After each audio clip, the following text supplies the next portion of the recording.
News చూస్తే AP ముఖ్యమంత్రి చంద్రబాబు తన పార్టీకి చెందిన ఓ కార్యకర్త పట్ల మానవత్వం చాటుకున్నారు. క్యాన్సర్తో పోరాడుతూ తీవ్ర అనారోగ్యంతో ఉన్న అభిమానికి స్వయంగా వీడియో కాల్ చేసి పరామర్శించి ఆయన చివరి కోరికను నెరవేర్చారు.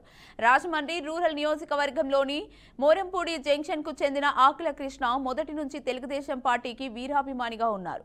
చంద్రబాబు అంటే ఆయనకు ఎనలేని అభిమానం. అయితే కొంతకాలంగా క్యాన్సర్తో బాధపడుతూ ఆరోగ్యం క్షీణిస్తుండటంతో జీవితంలో ఒక్కసారైనా చంద్రబాబుతో మాట్లాడాలని తన ఆకాంక్షను వెలిబుచ్చారు. నమస్కారం అండి. ఎట్టున్నారు?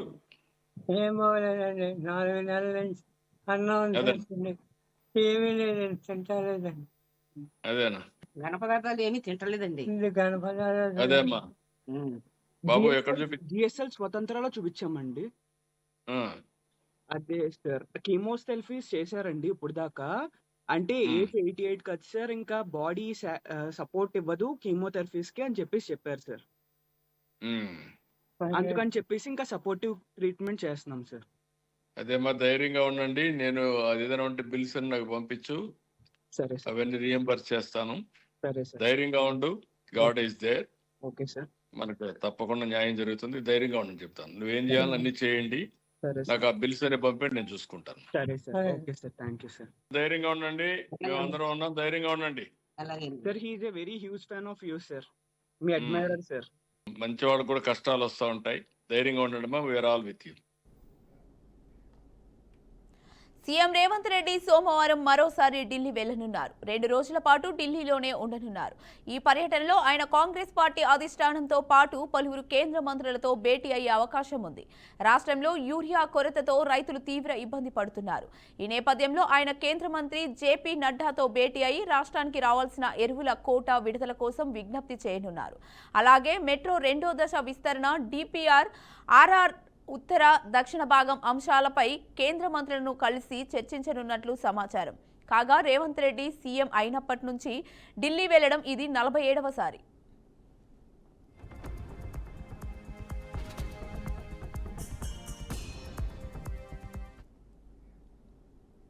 ఖమ్మం జిల్లా మధిర నియోజకవర్గంలో ఇందిరమ్మ ఇళ్ల లబ్ధిదారులకు డిప్యూటీ సీఎం మల్లుబట్టి విక్రమార్క పట్టాల పంపిణీ చేశారు.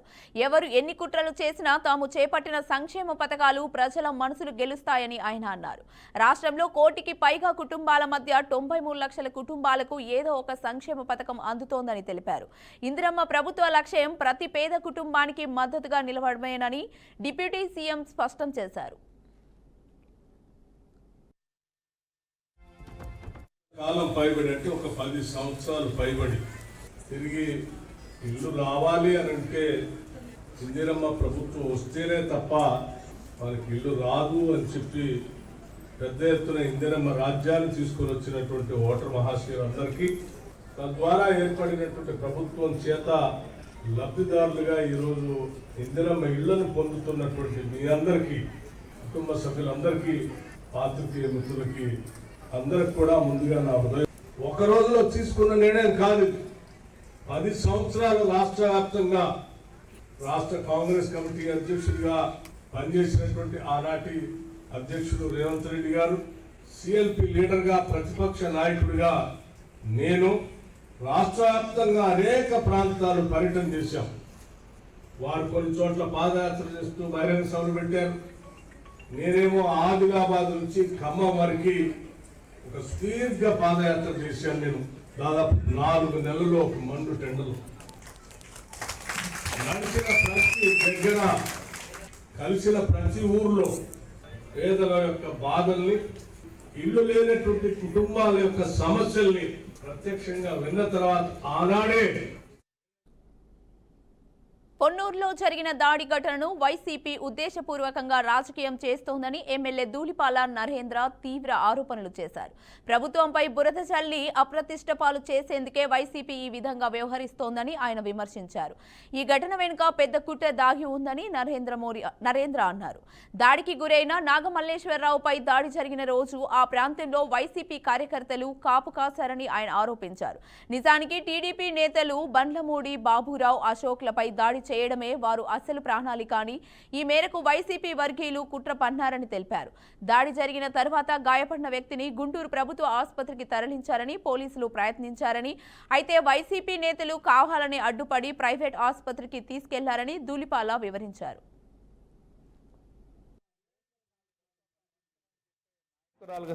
పోలీసులు అంబులెన్స్ ని పిలిపిస్తాయి, అంబులెన్స్ కాదని వాళ్ళు ఒక ఆటోలో తీసుకెళ్లారు, సంతోషం. కానీ ఎక్కడైనా సరే దేశంలో ఎక్కడైనా రాజకీయ పరమైన గొడవ జరిగితే ముందు ఎక్కడికి వెళ్తారండి? ప్రభుత్వ ఆసుపత్రికి వెళ్తారు, ప్రాథమిక వైద్యం చేస్తారు. ప్రాథమిక వైద్యం చేసిన తర్వాత సరే వాళ్ళు ఇష్టపడితే గవర్నమెంట్ హాస్పిటల్ గుంటూరు కన్నా వెళ్ళొచ్చు, ప్రైవేట్ కన్నా వెళ్ళొచ్చు. కానీ ఇక్కడ నుంచి డైరెక్ట్ గా వాళ్ళ మనుషులు వాళ్ళ నాయకులను అడిగి ప్రభుత్వ ఆసుపత్రికి వెళ్దామని పోలీసులు చెప్తే కాదని వాళ్ళ నాయకురాలు రూతురాణి ఆసుపత్రికి తీసుకెళ్లారు. ఇవాళ బొనిగల నాగమల్లేశ్వరరావు మీద దాడి జరిగిన తర్వాత ప్రభుత్వ ఆసుపత్రికి తీసుకెళ్లకుండా వైకాపా నాయకురాలు, కోస్తే నాది వైకాపా రక్తం అని చెప్పే నాయకురాలకు సంబంధించిన ఆసుపత్రికి ఎందుకు తీసుకెళ్లారు? కేవలం ఏంటంటే ఆయనకి మెరుగైన ప్రభుత్వ ఆసుపత్రికి తీసుకెళ్తే మెరుగైన వైద్యం అందే అవకాశం ఉన్నా కూడా కావాలని వాళ్ళ నాయకురాల ఆసుపత్రికి తీసుకువెళ్లి పరిస్థితి విషమంగా ఉంది అని సృష్టించాలనే ఒక కుట్రతో బొనిగల నాగమల్లేశ్వరరావుకి అక్కడ సరైన వైద్యం అందించలేదనేది నాకున్న ప్రాథమికమైన సమాచారం. దీన్ని పోలీసులు విచారించాలి. ఎందుకంటే రాజకీయంగా అనుకోకుండా జరిగిన సంఘటన కాబట్టి, రాజకీయంగా లబ్ధి పొందాలి కాబట్టి, తెలుగుదేశం మీద ఆరోపణ చేయాలి కాబట్టి, ప్రభుత్వం మీద దుష్ప్రచారం చేయాలి కాబట్టి ప్రాథమికంగా అక్కడ అందాల్సిన సరైన వైద్యాన్ని వాళ్ళు అందించలేదు. దానివల్లనే అతని పరిస్థితి విషమంగా మారింది అనేది నాకున్న ప్రాథమికమైన సమాచారం. పోలీసులు మహబూబాబాద్ జిల్లా చెన్నూరు నియోజకవర్గంలో మంత్రి వివేక్ వెంకటస్వామి విస్తృతంగా పర్యటించారు. కోటపల్లి మండల కేంద్రంలోని సివిల్ సప్లై గోదాంలో ఇందిరమ్మ ఇండ్ల లబ్ధిదారులకు ప్రొసీడింగ్ పత్రాలను పంపిణీ చేయగా అక్కడ ప్రభుత్వ ఆసుపత్రిలో ఆర్ఓ వాటర్ ప్లాంట్ ను కలెక్టర్ కుమార్ దీపక్ తో కలిసి ప్రారంభించారు. మంత్రిగా తొలిసారి వచ్చిన సందర్భంగా కాంగ్రెస్ నేతలు ఘన స్వాగతం పలికారు. చెన్నూరులో 500 కోట్లతో అభివృద్ధి పనులు జరుగుతున్నాయని, ప్రతి గ్రామంలో సీసీ రోడ్లు, డ్రైనేజీలు పూర్తయ్యాయని మంత్రి తెలిపారు. అర్హులందరికీ ఉచితంగా ఇసుకతో కూడిన ఇందిరమ్మ ఇండ్లు, ఉచిత బస్సులు, 200 యూనిట్ల ఉచిత విద్యుత్, రైతు భరోసా నిధులు మంజూరవుతున్నాయని వివరించారు. అక్రమ ఇసుక రవాణాపై ఉక్కుపాదం మోపుతున్నామని, ప్రతిపక్షాలు చేస్తున్న దుష్ప్రచారాన్ని ఖండిస్తున్నామని స్పష్టం చేశారు. ఫేక్ న్యూస్ వ్యాప్తికి పాల్పడిన వారిపై కఠిన చర్యలు తీసుకోవాలని సూచించారు.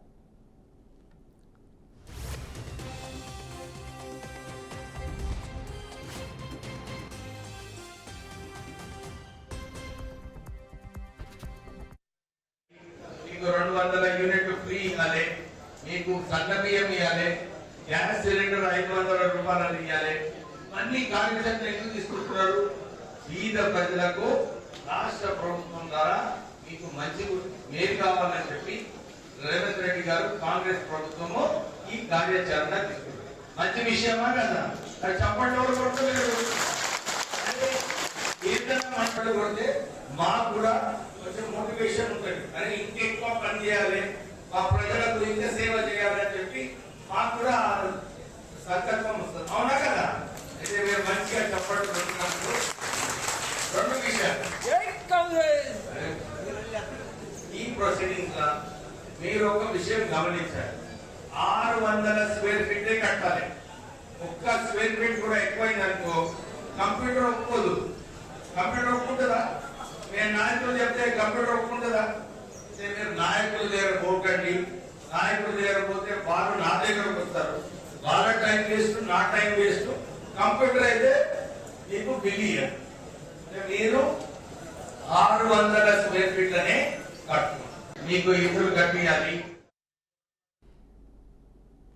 నంద్యాల జిల్లా నందికొట్కూరు మండలంలోని పోతిరెడ్డిపాడు హెడ్ రెగ్యులేటర్ నుంచి 2000 క్యూసెక్ల నీటిని మంత్రి BC Janardhan Reddy, MP Byreddy Sabari, MLA Jayasurya సంయుక్తంగా విడుదల చేశారు. ఈసారి రైతులకు సకాలంలో నీటిని అందించి సాగు సులభతరం చేయమన్నామని మంత్రి స్పష్టం చేశారు. గత ప్రభుత్వంలో జరిగిన తప్పిదాల వల్లే అలగనూరుకి నీటి ఇబ్బందులు తలెత్తాయని వ్యాఖ్యానించిన ఆయన పోలవరం ప్రాజెక్టును నిర్మించడమే కూటమి ప్రభుత్వ విజయంగా పేర్కొన్నారు. ఈ నీటి విడుదలతో రైతులకు పండగ వాతావరణం నెలకొందని ఎమ్మెల్యే జయసూర్య తెలిపారు. నీటిని దుర్వినియోగం చేసుకోకుండా, ఎంత వృధా చేయకుండా మనం ఎంత అవసరం మేరకే వదలాలని కూడా గౌరవ ముఖ్యమంత్రి గారు చెప్పారు. అదేవిధంగా నీటిపారుదల శాఖ రామానాయుడు గారు కూడా చెప్పడం జరిగింది. రైతులందరూ కూడా ఈ యొక్క నీటిని సద్వినియోగం చేసుకొని, ఎందుకంటే వర్షాలు ఇప్పటికే కొద్దిగా తక్కువగా పడినాయి, మనకు ప్రాణాధారమైనటువంటి డ్యాము ద్వారా నీటినన్నిటిని కూడా విడుదల చేసి రైతులకు అందరికీ కూడా సకాలంలో ఇస్తా ఉన్నామని చెప్పి తెలియజేయడానికి గర్వపడుతూ ఉన్నాము. ఈరోజు ఈ కార్యక్రమానికి వచ్చిన మీకు అందరికీ మరొకసారి అదగనూరు రిజర్వాయర్ కూడా మొదలు పెట్టినాము, రిపేర్ అవుతుంది. రేపు ఎల్లుండి మళ్ళీ నేను కూడా విజిట్ చేస్తా ఉన్నా. దానికి కూడా ఏదైతే ఉన్నాయో ఆ నిధులు కూడా కేటాయించడం జరుగుతూ ఉంది. త్వరలోనే దాన్ని కూడా ముఖ్యమంత్రి వీరికి దీనికి ముఖ్యమంత్రి కార్యాలయానికి కూడా ఫైల్ తీసుకెళ్తున్నాము. త్వరలోనే దాన్ని రిపేర్ చేస్తాము. గోర్కల్లో కూడా ఉండేటువంటి ఏదైతే గోర్కల్లో ఉందో ఆ గౌరకల్లో కూడా త్వరలోనే దాన్ని నింపేసి ఏ ఇబ్బంది లేదనుకునేంత కాబట్టి వాటిని కూడా పెడతాం. ప్రతి చెరువును కుంటలను నింపాలనేటువంటి ఉద్దేశం గౌరవ ముఖ్యమంత్రి గారిది. గత పాలకులు చేసిన పాపాల వలనే అలగనూరుకు కారణము. అప్పట్లో ఏదో 30 కోట్లతో 25 కోట్లతో అయిపోయేది, ఇప్పుడు 3 కోట్ల దగ్గరగా ఎస్టిమేషన్లు వస్తూ ఉన్నాయి. ఏదైతే భద్రాద్రి కొత్తగూడెం జిల్లాలో 2 హై లెవెల్ బ్రిడ్జిల నిర్మాణానికి మంత్రి పొంగులేటి శ్రీనివాసరెడ్డి శంకుస్థాపన చేశారు. ఈ కార్యక్రమంలో స్థానిక ఎమ్మెల్యే కూనంనేని సాంబశివరావు, ఎంపీ రామసహాయం రఘురామరెడ్డి పాల్గొన్నారు. లక్ష్మీదేవిపల్లి మండలం చింతపెంటి గ్రామ సమీపంలోని వాగుపై డిఎంపిటి నిధులతో 4 కోట్ల వ్యయంతో హై లెవెల్ బ్రిడ్జి నిర్మించనున్నారు.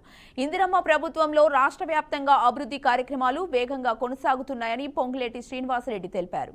ఆర్థిక ఇబ్బందులున్న అభివృద్ధిని ఆపకుండా ముందుకు తీసుకెళ్తున్నామని వెల్లడించారు.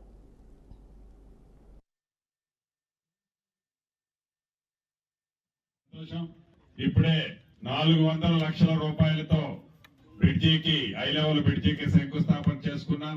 మీ అందరి దీవెలతో ఇందిరమ్మ ప్రభుత్వం వచ్చి సంవత్సరంన్నర అయింది. ఈ సంవత్సరంన్నరలో ఎన్నికల ముందు ఏమైతే హామీలు ఇచ్చామో, రాష్ట్ర ఆర్థిక పరిస్థితి బాగలేకపోయినా గౌరవ ముఖ్యమంత్రి రేవంత్ రెడ్డి గారి నాయకత్వంలోని మన ఇందిరమ్మ ప్రభుత్వం చెప్పిన వాటిలలో ఆడబిడ్డలకి 200 యూనిట్లు ఉచిత కరెంటు, 500 రూపాయలకే గ్యాస్ మొద్దు, పేదవాడికి డబ్బు చేస్తే 10 లక్షల రూపాయల వరకు మెరుగైన వైద్యం, ఆర్టీసీ బస్సులో ఆడబిడ్డలు ఎంత దూరం ప్రయాణం చేసినా 1 రూపాయి ఛార్జీ లేకుండా వసతి, ఉగాది నుంచి సన్న బియ్యం, తెల్ల రేషన్ కార్డులు, రైతన్నలకి మొన్ననే టింగ్ టింగ్ టింగ్ టింగ్ అంటూ ఎకరానికి 12,000 రూపాయల చొప్పున రైతు భరోసా మొదటి విడత. ఈ అన్నిటికంటే గడిచిన 10 సంవత్సరాలలో ఆనాటి ప్రభుత్వం ఇందిరమ్మ ఇళ్లు మన ప్రభుత్వం ఇస్తే ఇందిరమ్మ ఇళ్లు ఇవ్వకుండా డబుల్ బెడ్రూమ్ ఇల్లు ఇస్తామని చెప్పి ఎన్నికలప్పుడే మాటలు చెప్పేది తప్ప ఇవ్వల. చాలా సంతోషం. ఇప్పుడే 400 లక్షల రూపాయలతో బ్రిడ్జికి హై లెవెల్ బ్రిడ్జికి శంకుస్థాపన చేసుకున్నాం. మీ అందరి తెలంగాణ బీజేపీ అధ్యక్షుడు ఎన్ రామచంద్రరావు ముఖ్యమంత్రి రేవంత్ రెడ్డికి బహిరంగ లేఖ రాయడంపై మంత్రి పొన్నం ప్రభాకర్ ఫైర్ అయ్యారు. మోదీ సర్కార్ ఫెయిల్యూర్స్ సంగతేంటని ప్రశ్నించారు. 11 ఏళ్ల క్రితం కేంద్రంలో అధికారంలోకి వచ్చిన బీజేపీ దేశ ప్రజలను అడుగడుగునా వంచిందని ఆరోపించారు. గత 3 ఎన్నికల్లో ఇచ్చిన హామీలను ప్రధాని విస్మరించి ప్రజల ఆశలపై నీళ్లు చల్లారని విమర్శించారు. వాగ్దానాలతో ఊదగొట్టడం, విద్వేషాన్ని రెచ్చగొట్టడం, అబద్దాలను ఆవిష్కరించడం తప్ప చేసిందేమీ లేదని మండిపడ్డారు. రైతులు, యువకులు, మహిళలు, పేదలు, ఎస్సీ, ఎస్టీ, బీసీ, మైనారిటీ ఇలా అన్ని వర్గాలను వంచిన చరిత్ర బీజేపీదేదని ధ్వజమెత్తారు. బీజేపీ వైఫల్యాలు రాస్తే రామాయణమంతా వింటే భారతమంతా అని ఎద్దేవా చేశారు. అలాంటి మీరు ముఖ్యమంత్రికి లేఖలు రాయడం విడ్డూరంగా ఉందన్నారు.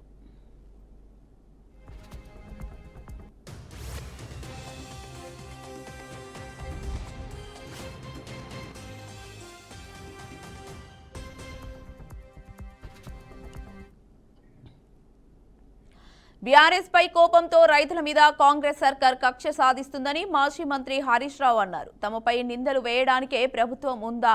వరద కిందికి పోతున్నా ఎందుకు పట్టించుకోవడం లేదని ప్రశ్నించారు. బటన్ నొక్కితే నీరొచ్చే పరిస్థితి ఉన్నా నిర్లక్ష్యం చేస్తున్నారని మండిపడ్డారు. కాళేశ్వరం మోటార్లు ఆన్ చేస్తే 15 జిల్లాలకు మేలు జరుగుతుందని హరీష్ రావు స్పష్టం చేశారు.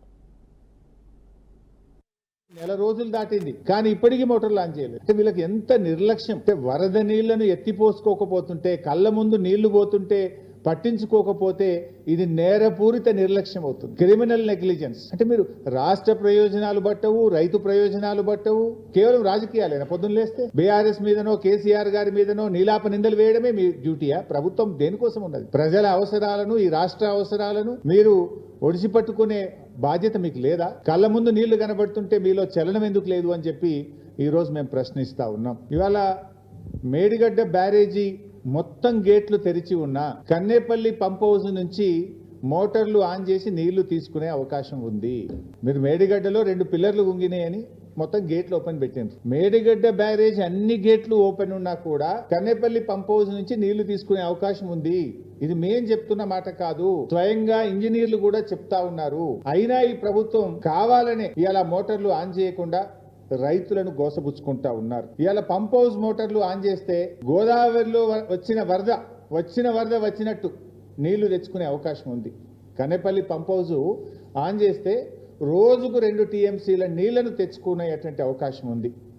ముఖ్యంగా కేసీఆర్ గారు చాలా ముందు చూపుతోని నది లేనటువంటి చోట ఇటు మిడ్మానేర్ నుంచి అన్నపూర్ణ, రంగనాయక్ సాగర్, మల్లన్న సాగర్, కొండపోచమ్మ సాగర్, బస్వాపూర్ దాదాపు 141 TMCల సామర్థ్యం కలిగిన రిజర్వాయర్లను కేసీఆర్ గారు బీఆర్ఎస్ ప్రభుత్వం నిర్మించి రెడీగా పెట్టింది. పంప్ హౌస్లు ఉన్నాయి, సబ్ స్టేషన్లు ఉన్నాయి, రిజర్వాయర్లు ఉన్నాయి. ముఖ్యమంత్రి రేవంత్ రెడ్డిపై మాజీ మంత్రి సూర్యాపేట ఎమ్మెల్యే జగదీష్ రెడ్డి ఫైర్ అయ్యారు. తమకు ప్రజలు ప్రతిపక్ష హోదా ఇచ్చారని అది పర్ఫెక్ట్ గా చేస్తున్నామన్నారు. రేవంత్ కు సీఎం హోదా ఇస్తే చేతకాక చిల్లర వేషాలు వేస్తున్నాడని మండిపడ్డారు. ప్రజలను మోసం చేసి కాంగ్రెస్ అధికారంలోకి వచ్చిందని ఆరోపించారు. వీడోడరా చేయడానికి ప్రతిపక్ష పాత్ర ప్రజలు ఇచ్చిన పాత్ర, నీకైనా నాకైనా. వీడోడ గొట్టంగాడు, నేను ఇది ఇచ్చినాం, మేము అది ఇచ్చినాం. ప్రజలు కదా నిర్ణయించేది. ప్రజలు ఈసారి ప్రతిపక్షంగా కొట్టాలని మాకు అవకాశం ఇచ్చారు, ఆ పని పర్ఫెక్ట్గా చేస్తున్నాం. నీకు ముఖ్యమంత్రిగా ఇస్తే చేత కావట్లే, రెండో వేషాలు ఇస్తున్నావు. నేను వద్దు దొంగను చూసినట్టు చూస్తున్నారు. మరి దొంగను చూసినట్టు చూడకపోతే బుద్ధిగల లెక్క చూస్తారా? దొంగడు వస్తే పోలీసులు లెక్క చూస్తారా? ఎవరన్నా ఏం దొంగతనానికి వస్తే దాన్ని చూస్తారు. చెప్పు దొంగ తిరిగా చూస్తారు, జేబు దొంగ తిరిగా చూస్తారు, సైబర్ నేరస్తులుగా చూస్తారు. అట్లా నిన్ను గట్లనే చూస్తారు. నీ స్థాయి గది గట్లా. నువ్వు చెప్పుల దొంగ స్థాయిలో నువ్వు కేసీఆర్ గురించి మాట్లాడితే కేసీఆర్ రమ్మని కేటీఆర్ వ్యాఖ్యలపై కాంగ్రెస్ ఎంపీ సామల కిరణ్ కుమార్ స్పందించారు. కేటీఆర్ కు ఛాలెంజ్ చేసే అర్హత లేదన్న సామల ఉత్తమ కుమారుని మాటలు బంద్ చేయాలని విమర్శించారు. మనకు ఛాలెంజ్లు అచ్చిరావని విమర్శించారు. గతంలో అనేక సార్లు అలా చేసి నవ్వుల పాలు అయిన సందర్భాలు ఉన్నాయంటూ సెటైర్లు వేశారు.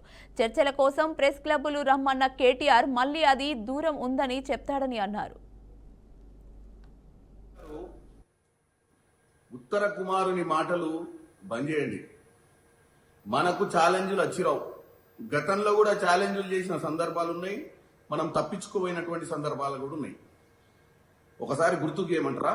ఇగో ఒకసారి వినండి మీరు. నేను ఈ ఫైట్ ఛాలెంజ్ లో మొదట నిపుణుల దగ్గరకు వచ్చి నేను అడిగిన అవసరమైన శాంపిల్స్ అన్ని నేను ఇస్తా. ఇచ్చిన తర్వాత నేను ఛాలెంజ్ విసురుతో ఇద్దరికి. ఆ ఇద్దరు కేటీఆర్ గారు, విశ్వేశ్వర రెడ్డి చేవెళ్ళ ఎక్స్ఎంపీ గారు. ఆ తర్వాత వాళ్ళిద్దరు వచ్చి ఈ వైట్ ఛాలెంజ్ స్వీకరించి వాళ్ళు శాంపిల్స్ ఇవ్వాలి. ఈ రకంగా తెలంగాణ రాష్ట్రంలో ఆదర్శంగా యువతకు మనం ముందుండి ఈ డ్రగ్స్ మహమ్మారిన పడకుండా తెలంగాణ సమాజాన్ని, దేశంలో యువతను కాపాడదాం. ఏం డ్రగ్స్ ఏం టెస్ట్ నేను కుల్లా అంటున్నా. డ్రగ్స్ కాదు, నా రక్తం తీస్తాడా, నా చర్మం తీసుకోపోతాడు, ఏం తీసుకోదా తీసుకోపోమను. ఇక్కడనే ఉంటారా మనం? ఏ డాక్టర్ని తీసుకొస్తాడో, ఏ కుండుగొడ్డైనా తీసుకొస్తాడో తీసుకురా మనం. నా బొచ్చు ఇస్తా, నా రక్తం ఇస్తా, నా గోళ్ళు ఇస్తా అని పొంది ఏం ఉన్నట్టు కిడ్నీ కూడా ఇస్తా. డ్రగ్స్ విషయంలో విసురుతున్నా నేను. కేటీఆర్ గారు గతంలో బొచ్చిస్తా, కిడ్నీలు ఇస్తా, అన్ని ఇస్తా అని చెప్పి తప్పించుకొని పోయినటువంటి సందర్భాలు ఉన్నాయి. కేటీఆర్ గారు తెలంగాణలో బహుజనులకు రాజకీయ, విద్య, ఉపాధి రంగాల్లో సమాన అవకాశాలు దక్కేలా కలిసి అడుగులు వేయాలన్నారు ఎమ్మెల్సీ కవిత. ఏకలవ్య జయంతి ఉత్సవాల్లో పాల్గొన్న ఆమె గతంలో కేసీఆర్ కట్టించిన ఏకలవ్య భవనాన్ని పూర్తి చేయాలని కాంగ్రెస్ ప్రభుత్వాన్ని డిమాండ్ చేశారు. కేసీఆర్ ప్రవేశపెట్టిన ఎరుకల ఎంపవర్మెంట్ స్కీమ్ను అమలు చేయాలన్నారు.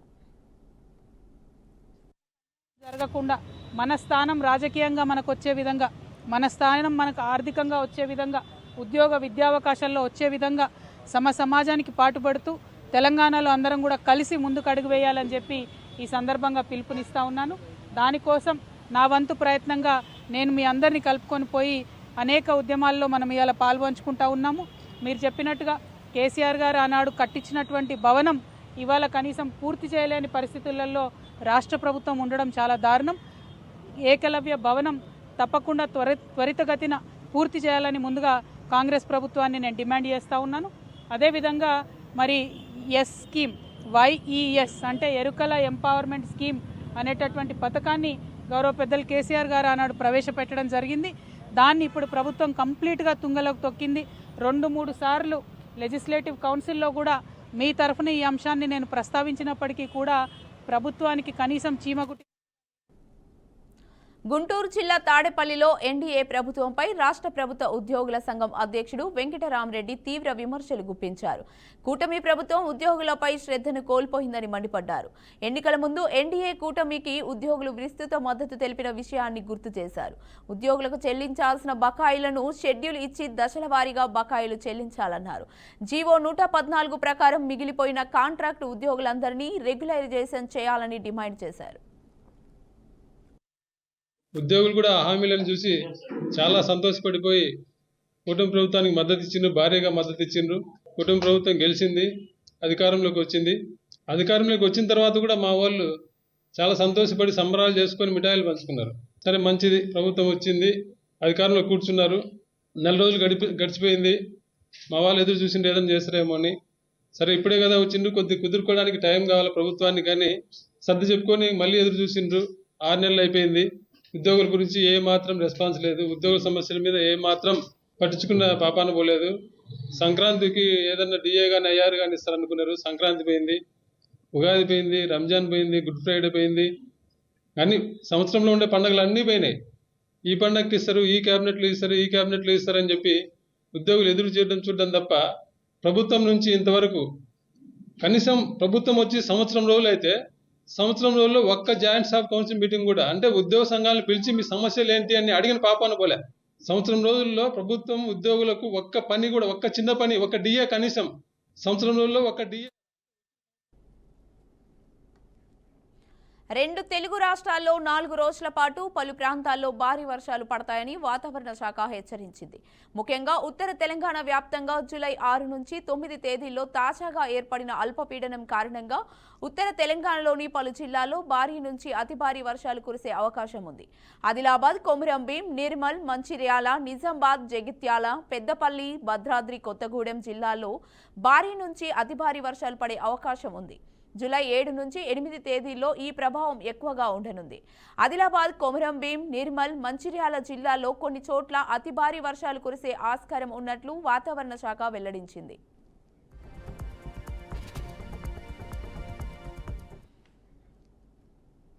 వరంగల్ జిల్లా శ్రీ భద్రకాళి అమ్మవారి ఆలయంలో ఘనంగా 11వ రోజు శాకాంబరి మహోత్సవాలు ఘనంగా నిర్వహించారు.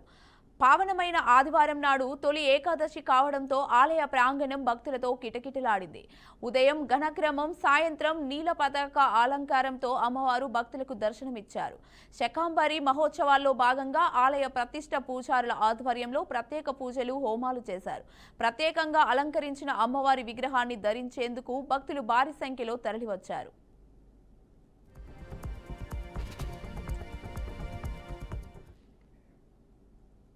శ్రీశైలం జలాశయాన్ని గేట్ల నిపుణుడు రిటైర్డ్ ఇంజనీర్ కన్నయ్య నాయుడు ఈ రోజు పరిశీలించాడు. ఈ సందర్భంగా ఆనకట్ట రేడియల్ క్రస్ట్ గేట్ల పరిస్థితిని క్షుణ్ణంగా చెక్ చేశారు. 10వ నంబర్ గేట్ దగ్గర లీకేజీ అవుతుండటంతో పరిశీలించారు. ఈ గేట్ నుంచి లీకేజీ సుమారు 10% కంటే తక్కువ ఉంది. దీనివల్ల సమస్య ఏం లేదన్నారు. అయితే శ్రీశైలం జలాశయం రేడియల్ క్రస్ట్ గేట్లకు క్రమం తప్పకుండా పెయింటింగ్ వేస్తుండాలని కన్నయ్య నాయుడు సూచించారు. అలాగే కుదిరితే రానున్న 5 ఏళ్లలో ప్రాజెక్టులోని రేడియల్ క్రస్ట్ గేట్ల కొత్తవి మార్చుకోవాలని వెల్లడించారు. జలాశయం ప్రస్తుతం మెయింటెనెన్స్ బాగుంది. ప్రాజెక్టు నుంచి 60 మీటర్ల దూరంలో ఫ్లంజ్ పూల్ ఏర్పడింది. ఈ ఫ్లంజ్ పూల్ వల్ల శ్రీశైలం ఆనకట్టకు ఎలాంటి ప్రమాదం లేదన్నారు.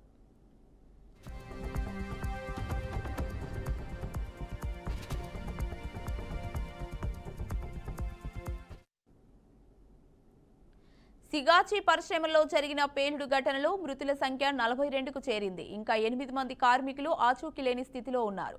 ఆచూకీ లేని వారిలో ఒకరు మృతి చెందినట్లు అధికారుల ప్రాథమిక ప్రకటన వచ్చింది.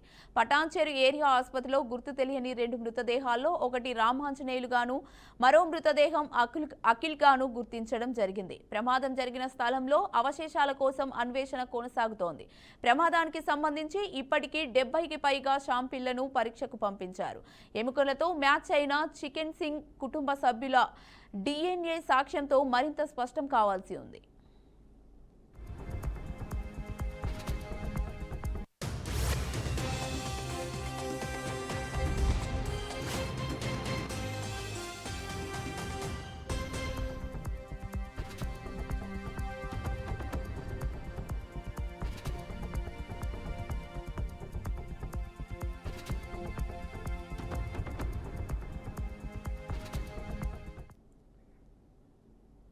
ఈ ఏడాది చివరిలో బీహార్ అసెంబ్లీ ఎన్నికలు జరగనున్న నేపథ్యంలో ప్రస్తుతం ఎన్డీఏ కూటమిలో భాగస్వామిగా ఉన్న లోక్ జనశక్తి చీఫ్ కేంద్ర మంత్రి చిరాగ్ పాస్వాన్ కీలక ప్రకటన చేశారు. ఇప్పటికే ఆయా పార్టీలు ప్రచార కార్యక్రమాలు ప్రారంభించాయి. ఈ క్రమంలోనే బీహార్ ఎన్నికల్లో తమ పార్టీ పోటీ చేయనున్నట్లు వెల్లడించారు. రాష్ట్రంలోని 243 స్థానాల్లోని బరిలోకి దిగుతామని తెలిపారు. సరన్ జిల్లాలో ఆదివారం జరిగిన ర్యాలీలో ఆయన ప్రసంగించారు. తమ పార్టీ కార్యకర్తలకు ఎన్నికల్లో కష్టపడి పనిచేయాలని సూచించారు. కాంగ్రెస్ ఆర్జేడీలపై పాస్వాన్ మండిపడ్డారు. రాజ్యాంగాన్ని ఉల్లంఘించడానికే ఇరు పార్టీలు నిరంతరం ప్రయత్నిస్తున్నాయని ఆరోపించారు.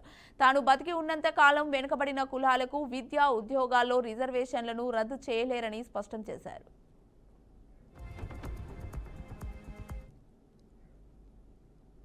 బ్రెజిల్ అధ్యక్షతన రియో డి జనీరోలో 17వ బ్రిక్స్ సమ్మిట్ ప్రారంభమైంది. ఈ సమావేశాలకు భారత ప్రధానమంత్రి నరేంద్ర మోదీ హాజరయ్యారు. కాగా ఈ బ్రిక్స్ సమావేశాల్లో ప్రపంచ శాంతి, గ్లోబల్ గవర్నెన్స్, రిఫార్మర్పై కీలక చర్చలు జరిగే అవకాశం ఉంది. అలాగే అంతర్జాతీయ సవాళ్లకు పరిష్కారాలపై కూడా ప్రధానంగా చర్చలు జరగనున్నాయి.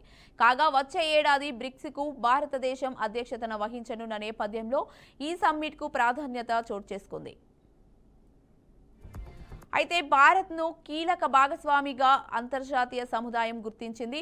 బ్రిక్స్ దేశాల మధ్య ఆర్థిక సహకారంపై ప్రధానంగా దృష్టి పెట్టింది. భవిష్యత్తులో అంతర్జాతీయ వ్యవస్థలో భారత పాత్రపై చర్చలు జరగనున్నాయి. బ్రిక్స్ ద్వారా అభివృద్ధి చెందిన దేశాలకు ప్రత్యామ్నాయ మోడల్గా భారత్ అభిప్రాయాలు వెల్లడించనుంది.